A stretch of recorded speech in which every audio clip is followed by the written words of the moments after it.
Kadeen Rowe's weekday morning routine does not include a convenient curbside drop-off. Azar, you have any tests today? She hopes a daily dose of maternal follow-up will go a long way for her two daughters, both students in the Paterson, New Jersey public school system. Good luck. The Paterson School District has spent the last 27 years under state control amidst chronic underfunding.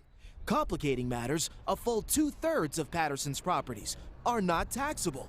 The remaining third of the city's taxable properties includes hundreds of abandoned lots, which generate little to no revenue. The state currently contributes 85% of the school district's funding. School Superintendent Eileen Schaefer.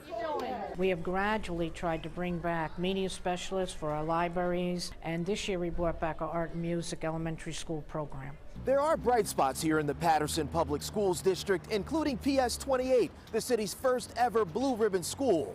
But hanging over that blue ribbon status are clouds of uncertainty and a looming fiscal crisis, which includes the city seeking $12 million in loans just to close the $22 million budget gap.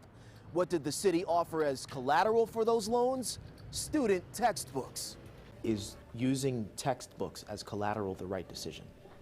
Yes, for us it was, because it gives us a loan at a low interest rate over time.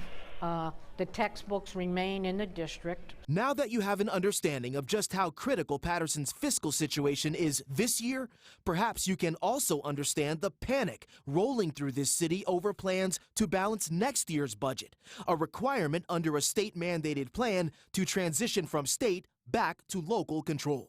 We understand that we don't have the resources that we need to provide a thorough and efficient education. Do you think I like this budget? No. It did pass, barely, after 2 votes, and calls for a 14% citywide property tax increase and the elimination of an additional 232 staff positions, a majority of them teachers. We're already 32 in a classroom now.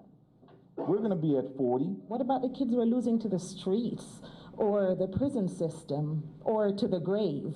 New Jersey State Assemblyman Benji Wemberly sits on the Budget Committee. The right answer is probably some emergent aid.